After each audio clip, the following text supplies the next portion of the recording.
apa?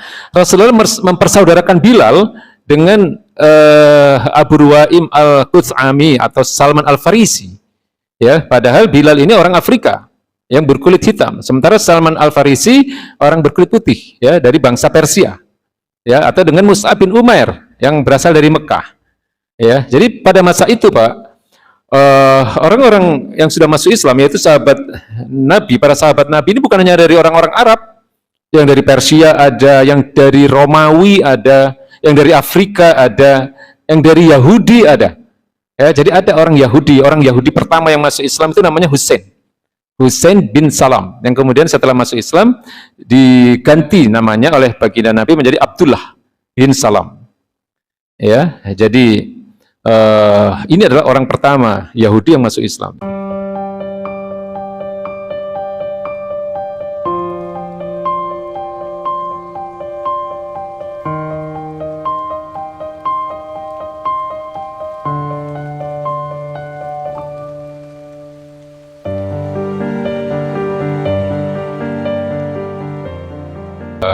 Dua poin penting dakwah periode Madinah. Jadi hijrahnya baginda Nabi beserta kaum muslimin ke Madinah ini disebut dengan marhalatut tatbiq ahkamul Islam. Ya, jadi tadi sudah saya sampaikan, ingat ya, di Mekah itu ada dua tahap. Tahap pertama disebut dengan marhalatut tasqif wa takwin. Ya, 3 tahun pertama. Tahap di mana Nabi membina dan mengkader para sahabat untuk menjadi para pengemban dakwah Islam yang tangguh, ya, untuk membentuk kepribadian Islam. Lalu tahap kedua itu disebut dengan marhalatut tafa'ul ma'al ummah, ya, tahap berinteraksi dengan umat, dakwah secara terbuka, dakwah secara terang-terangan di tengah-tengah masyarakat Mekah. Itu 10 tahun kedua di Mekah. Nah, lalu setelah tahun ke-13 masa kenabian itu masuk kepada fase ketiga yang disebut dengan marhalatut tatbiq, ya, marhalatut tahbit ahkamul Islam. Marhalah atau tahap penerapan syariat Islam. Ya, jadi setelah baginda Nabi hijrah ke Madinah, inilah menjadi awal mula marhalah dakwah yang ketiga, yaitu marhalatut tatbiq ahkamul Islam. Ya, tahap penerapan syariat Islam. Jadi hal ini ditandai dengan didirikannya daulah Islam, ya, atau negara Islam sebagai pelaksana hukum Islam dan sebagai pengemban risalah Islam ke seluruh penjuru dunia melalui dakwah dan jihad. Jadi fungsi negara dalam pandangan Islam itu ada 3, Pak. Yang pertama adalah riasatul ammah lil muslimina jami'an fid dunya, menjadi pemersatu kaum muslimin seluruh dunia. Kemudian yang kedua, litatbi ahkamul Islam, ya, untuk menjadi pelaksana atau penerap, ya, hukum-hukum syariat Islam. Ya, jadi hukum-hukum Islam itu kan nggak bisa diterapkan semua. Ada yang harus diterapkan oleh negara, bukan oleh individu, apalagi oleh kelompok-kelompok masyarakat. Ya, bisa rusak, ya, kalau diterapkan yang seharusnya itu adalah kewajiban negara, tapi diterapkan oleh individu. Ini berbahaya. Ya, jadi itu tahap atau fungsi kedua dari sebuah negara dalam pandangan Islam, ya, menjadi pengemban atau penerap syariat Islam, ya, pelaksana hukum-hukum syariat. Lalu yang ketiga menjadi hamilud dakwah Islam ilal alam, ya, menjadi pengemban risalah Islam ke seluruh penjuru dunia, ya, melalui prinsip politik luar negeri berdasarkan Islam, yaitu dakwah dan jihad. Nah, tahap ketiga dari dakwah ini itu dimulai dengan tibanya Rasulullah SAW di Madinah. Ya, jadi setelah Nabi hijrah, yang kita tahu beliau ditemani oleh Abu Bakar As-Siddiq radhiyallahu anhu, ya, pada tahun 622 Masehi. Ya, nah, aktivitas beliau di antara yang penting ketika beliau memasuki kota Madinah, yang pertama adalah beliau membangun masjid, ya, Masjid Nabawi yang kita hari ini kita kenal sebagai Masjid Nabi, ya. Kalau kita umroh kita ada di sana sekian hari, sekian sholat dan sebagainya. Nah, ini Nabi memerintahkan para sahabat untuk membangun masjid. Jadi masjid pada saat itu bukan sekedar tempat sholat, Pak, ya. Jadi masjid itu juga menjadi tempat berbagai aktivitas untuk ngurusin umat.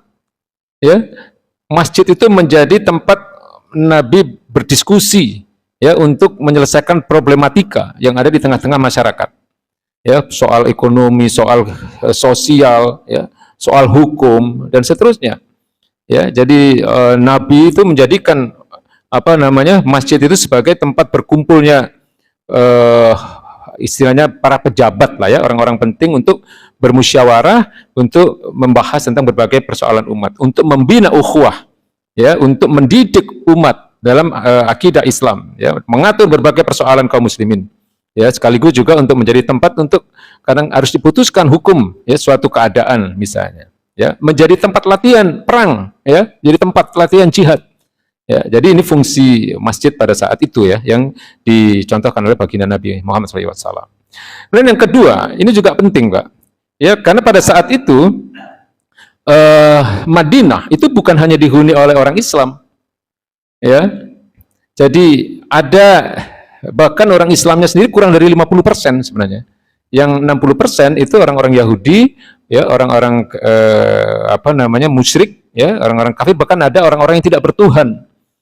Nah, jadi ada 40% saja kurang lebih pada awal-awal berdirinya daulah Islam di Madinah ini. Nah, lalu kemudian ada hal yang menjadi concern, menjadi perhatian dari baginda Nabi, yaitu membangun ukhuwah Islamiyah di tengah-tengah orang-orang yang sudah masuk Islam pada saat itu. Ya, jadi karena apa? Latar belakang budaya orang-orang kaum muhajirin dan kaum ansor itu berbeda. Ya, muhajirin itu orang-orang yang datang dari Mekah. Ansar itu adalah kaum Islam yang ada di Madinah. Jadi ini dipersaudarakan oleh baginda Nabi Muhammad SAW. Nabi mengatakan al-mu'min lil mu'min kal bunyan yashuddu ba'duhu ba'dha. Seorang mukmin bagi mukmin yang lain itu harus bagaikan satu bangunan. Ya, di mana satu sama lain harus saling menguatkan. Ada yang berfungsi sebagai fondasi, ada yang berfungsi sebagai tiangnya, ya, ada yang berfungsi sebagai dindingnya dan seterusnya.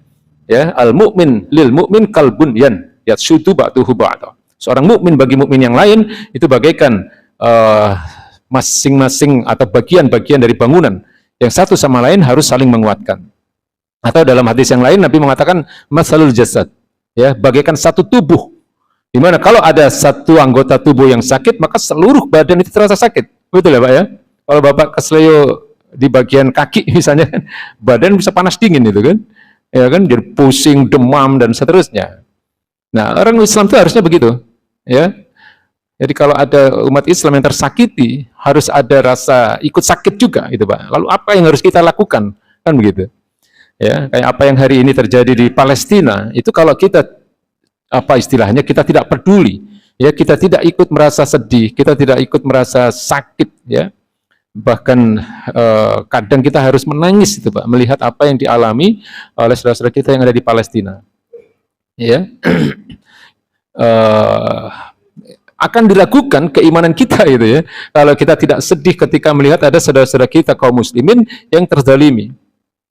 Ya, lalu harus ada yang kita lakukan, ya, harus ada, meskipun kita tidak bisa ke sana, kita tidak bisa berbuat apa-apa untuk mereka, ya, membangun menggalang donasi itu, ya, betul, ya, kemudian mendoakan itu juga salah satu bagian dari ikhtiar kita. Memboikot produk-produk Yahudi itu juga menjadi bagian dari kepedulian kita, ya. Tapi sebenarnya yang beberapa kali mungkin pernah saya sampaikan bahwa kezaliman atau penjajahan di sana itu tidak bisa dihentikan kecuali dengan kekuatan militer. Tidak mungkin, ya. Kita lihat aja sampai hari ini kecaman di seluruh dunia sudah tidak pernah berhenti, betul kan? Resolusi PBB sudah berapa puluh itu yang dikeluarkan untuk Israel. Ya, nggak akan berhenti mereka kalau tidak dihentikan oleh kekuatan militer juga. Nah, kekuatan militernya ini ya seharusnya mereka-mereka yang punya persenjataan modern. Ya, negeri-negeri Muslim kan sudah banyak yang punya persenjataan modern, ya. Arab Saudi itu modern itu ininya, kekuatan militernya. Ya, Yaman, ya, Suriah, ya. Padahal mereka adalah negeri-negeri yang berbatasan dengan Palestina. Itu dosanya besar, ya, kalau mereka tidak melakukan apa-apa terhadap saudaranya yang ada di Palestina. Ya, itu bukan sekedar fardu kifayah hukumnya. Memang hukum asalnya jihad itu fardu kifayah. Tapi bagi mereka yang punya kemampuan bisa fardu ain. Ya, bisa fardu ain. Ya, jadi untuk menolong rakyat Palestina itu bagi pemimpin yang punya kekuatan militer dari kalangan kaum muslimin, terutama yang terdekat dengan Palestina, itu bisa fardu ain hukumnya. Dosa besar kalau nggak melaksanakan menghentikan penjajahan atau pembelaan yang layak lah begitu ya untuk saudara-saudaranya yang ada di Palestina. Ya, seperti yang kemarin disampaikan ya, kalau ada orang yang tenggelam di sungai ya, buat kita yang tidak punya kemampuan berenang, ini sifatnya fardu kifayah. Ya, karena kita tidak punya kemampuan. Lalu yang kita lakukan apa? Yang kita lakukan menyeru kepada orang yang punya kemampuan berenang. Ya, nah orang yang punya kemampuan berenang ini fardu ain dia hukumnya, karena dia punya kemampuan. Ya, kalau dia tidak menolong, dosanya besar. Kita insya Allah sudah terlepas dari kewajiban untuk menyeru yang punya kemampuan tadi. Ya, cari sampai ada orang yang punya kemampuan yang mau menolong. Ya, secara maksimal, gitu kan? Ya, sama dengan saat ini di Palestina itu kita terus nggak pernah berhenti dalam berbagai kesempatan, ya, melalui tabloid, melalui buletin, melalui dakwah di mana-mana kita sampaikan kepada mereka-mereka yang punya kekuatan militer untuk menjalankan syariat Islam dalam kasus di mana saudaranya didolimi. Karena Allah yang perintahkan itu, Pak. Dalam Quran Al-Baqarah 190, Allah katakan wa qatilu fis sabilillahil ladzina yuqatilunakum. Ya, perangilah di jalan Allah orang-orang yang memerangi saudara-saudara kalian. Jadi harus ada pembelaan. Ya. Nah, cuman ini kalau buat kita kan tidak punya kemampuan, ya. Nah, yang punya kemampuan itu yang harusnya melaksanakan kewajiban itu. Ya, nah ini persaudaraan yang antar akidah Islam, ukhuwah Islamiyah. Jadi saya pernah mengatakan juga ya bahwa ukhuwah itu kan bukan hanya ada ukhuwah Islamiyah, ada ukhuwah apa lagi, Pak? Ya. Persaudaraan itu kan bisa didasarkan atas kebangsaan, bisa ukhuwah wataniyah, ukhuwah basyariyah, ya, ukhuwah sesama manusia. Bahkan ada ukhuwah karena darah, ya, persaudaraan karena darah. Ya, tapi satu-satunya ukhuwah yang akan dibawa sampai akhirat itu hanya ukhuwah Islamiyah, Pak. Ya. Jadi ukhuwah Islamiyah inilah yang bukan hanya akan terbawa di dunia saja, tapi sampai di akhirat. Ya. Insya Allah kita yang punya kecintaan terhadap sesama muslim bisa ketemu nanti di akhirat nanti, ya, di jannahnya Allah Subhanahu Wa Taala, ya, sesama orang-orang yang taat, sesama orang-orang beriman, itu dijanjikan Allah bisa bertemu nanti di akhirat, ya. Ini persaudaraan yang mendarah daging mengalir dalam tubuh setiap umat sehingga baginda Nabi itu melenyapkan sekat-sekat apapun, ya, batas-batas kebangsaan, batas-batas kesukuan, batas-batas golongan, ya, ras, ya. Kalau sekarang mungkin bahasa kita apa? Batas-batas organisasi, batas-batas kepartaian. Itu harus artinya katakanlah tidak boleh menjadi ikatan yang lebih diutamakan dibanding ikatan akidah Islam. Ya, jadi sesama muslim itu harus memprioritaskan saudaranya. Ya, sebagai contoh apa? Rasulullah mempersaudarakan Bilal dengan Abu Ruwaim Al-Qutsami atau Salman Al-Farisi. Ya, padahal Bilal ini orang Afrika yang berkulit hitam, sementara Salman Al-Farisi orang berkulit putih, ya, dari bangsa Persia. Ya, atau dengan Mus'ab bin Umair yang berasal dari Mekah.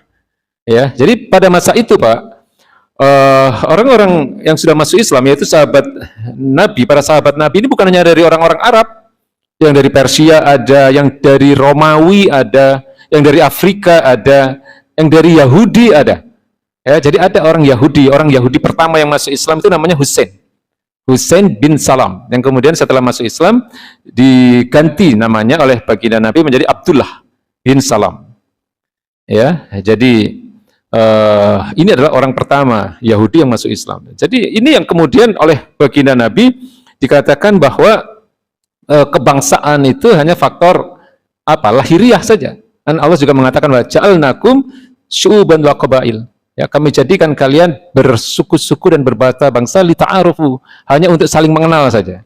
Ya, bukan untuk menjadi sesuatu yang dinomorsatukan dalam persoalan ukhuwah ini. Bahkan persaudaraan ini tidak hanya sampai harus seperti itu saja ya. Dalam pewarisan harta pun diberikan, Pak. Jadi orang-orang Ansor ini kan kebanyakan orang-orang kaya. Dan orang-orang Ansor ini ya orang-orang Madinah itu kebanyakan istrinya lebih dari satu, Pak. Ya. Dan Nabi mempersaudarakan mereka itu sampai kepada mewariskan harta. Orang-orang Ansor ini mau mewariskan harta mereka ya kepada orang-orang Muhajirin, orang-orang Mekah ya. Dan bukan hanya harta, bahkan istri pun demikian. Ya, karena istri mereka rata-rata lebih dari satu, sementara orang-orang yang hijrah dari Mekah ke Madinah, ini harta jelas tidak dibawa, ya, harta ditinggalkan semua, Pak. Ya, yang kedua, ada sebagian dari mereka yang keluarganya nggak mau, istrinya nggak mau. Nah, kemudian begitu sampai di Madinah, ketika kemudian dipersaudarakan oleh baginda Nabi, ya, sebagai contoh, ini ada yang namanya Sa'ad bin Rabi. Ini beliau adalah pembesar di Madinah, orang yang sangat kaya. Ya, istrinya ada dua. Lalu kemudian dipersaudarakan dengan Abdurrahman bin Auf, ya, dari Mekah atau dari kaum Muhajirin. Ya, jadi yang diserahkan oleh Sa'ad bin Rabi ini bukan hanya separuh hartanya, tapi juga salah satu dari istrinya. Ya, bahkan bukan hanya itu, Pak, disuruh milih, Pak.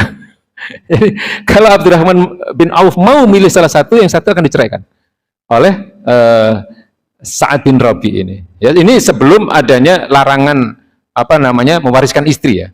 Jadi pada saat itu memang menjadi sesuatu yang lazim ya di bangsa Arab itu, istri itu menjadi bagian dari yang diwariskan. Ya, lalu kemudian ada ayat yang melarang itu kan. Ya, jadi Sa'ad bin Rabi mengatakan, aku adalah orang Ansor yang paling kaya. Ini hartaku, ya, kita bagi berdua, dan aku punya dua istri, akan kuceraikan salah satu dan yang satu silahkan untuk dinikahi. Ya, tapi Abdurrahman bin Auf hanya bilang begini, cukup bagiku, tunjukkan saja kepadaku pasarnya di mana. Jadi karena beliau ini pengusaha, ya, jadi sebagai pengusaha sukses di Mekah, beliau hijrah ke Madinah, hartanya tidak dibawa, ya, beliau ingin memulai usaha yang baru di Madinah. Ya, beliau hanya meminta kepada Sa'ad bin Rabi untuk ditunjukkan, ya, pasarnya ada di mana. Dan Abdurrahman bin Auf ini kalau bisnis tidak pernah gagal. Ya, di Madinah itu sukses juga. Jadi salah satu doa beliau itu kalau bisa jangan terlalu kaya. Ya, kalau bisa bahkan ada yang mengatakan beliau selalu gagal untuk menjadi orang miskin. Jadi karena apapun yang beliau pegang, ya, bidang usaha, bidang dagang itu selalu berhasil. Nah, inilah persaudaraan yang ditanamkan oleh baginda Nabi kepada para sahabat, ya, khususnya kepada kaum Muhajirin dan kaum Ansor. Ya, kemudian persaudaraan ini semakin kokoh setelah hal itu kemudian daulah Islam ini semakin kuat di bawah kepemimpinan baginda Rasulullah SAW.